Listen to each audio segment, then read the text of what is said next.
buuq maxkamadda laga ilaaliyo safkiinana buuq maxkamadda ka ilaaliyo nidaamka maxkamadda hala dhowro yaa way ninkaas halkaas firimbiga ka yeerinaya askari ninkaas soo qabo meesha ka saar meesha waa maxkamad ee ma aan meel banuuna lagu ciyaaree qareen u yeer markhaatiga koobaad soo istaaga markhaatiga koobaad maxkamadda sharafta leh qareenada soo qaybgalayaasha wada salaamantiin kulligiin waxaa igu wallaahiya oo igu billaahiya oo igu tallaahiya inaan runta sheego ambaare saacaddu markay ahayd 4 galabnimo ayaa waxaa arkay ninkaan oo daawanaya muuqaaladii ugu dambeeyey ee fiidiyoga soo dhigtay markii uu muuqaalka dhammaystay asxaabtiisa lama sii wadaagin laagna kuuma saarin eedaysane ma waxay ka ahayd xaasidnimo mise culays ayaa kaa fuulay inaad sheer garayso fiidiyoga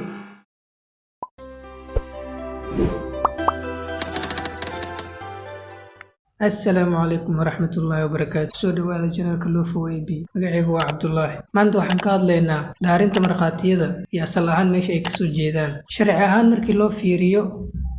gudaha qolka maxkamadda qareenada iyo markhaatiyaasha waxa laga rabaa inay dhaartaan ka hor inta aynan ka qayb galin maxkamadeynta sidaan ognahay maxkamadaha Yurub qofka marka uu dhaaranayo waxaad aragtay ama qofka markii madaxweyne loo dhaaranayo ama qofka markuu markhaatinimo noqonayo waxaa loo dhaariyaa inuu gacanta kor u taago yacni gacantiisa kalena uu saaro kitaab ama yacni bible ama wixii doonana uu meesha laga isticmaalayo uu saaro uu ku dhaarto inuu sidaas ku dhaarto sida maxkamadaha adduunka hadda ka jira saas waaye isaga ama iyada hadba qofka dhaaranaya waxaa laga rabaa inuu ku dhaarto inuu sheegayo wax allaala wixii runta ah ilaa ay qarnigii 13aad waqooyiga Yurub haddii la waayo kitaab quduus ah ama bible haddii la waayo qofka waxa uu gacantiisa kor u qaadi jiray gacantiisa kalena waxa uu saari jiray miis ama albaab ama meesha uu taagan yahay markaas wixii u dhow gacanta midig oo kor loo qaado si loo dhaarto asal ahaan waxa loo celiyaa qarnigii 17aad maxkamadihii London ee Ingiriiska maadaama garsooriyaashii waaga jiray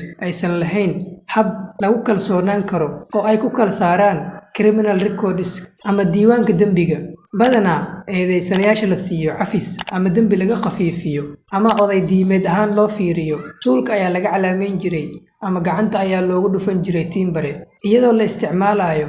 xarfo haddii qofka looga calaameeyo suulka xarafka T oo ka dhignaan jirtay qofka inuu galay dambi tuugnimo ah ama thieves haddii qofka looga calaameeyo suulka xarafka M ayaa u taagnaan jirtay inuu yahay dilaa ama murderer ama xarafka F oo u taagnaan jirtay inay tahay felon ama qofka dambiile inuu yahay si haddii maxkamadda ay dib ugu soo laabtaan waxay ku qasban yihiin inay gacanta kor u taagaan si ay u dhaartaan haddii uu qofka gacanta markaa kor u taago waxaa sahlanaan jirtay in la ogaado qofkan inuu hore dambi u galay ama cafis la siiyey ama dambi loo qafiifiyey si marka dambe aan cafis loo siinin ama lagu qafiifinin dambi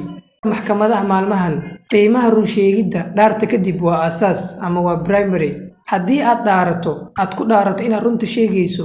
aadna sheegto waxaan runta ahayn waxaa kugu dhici doona dambi ama ciqaab ayaa la kulmi doontaa aad iyo aad u mahadsan tahay daawashada muuqaalka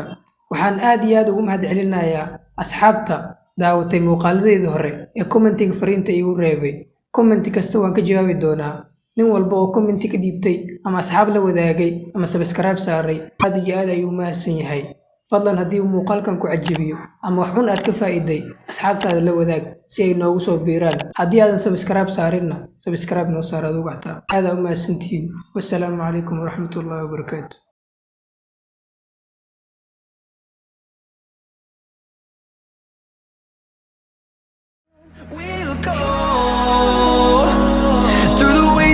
through the highways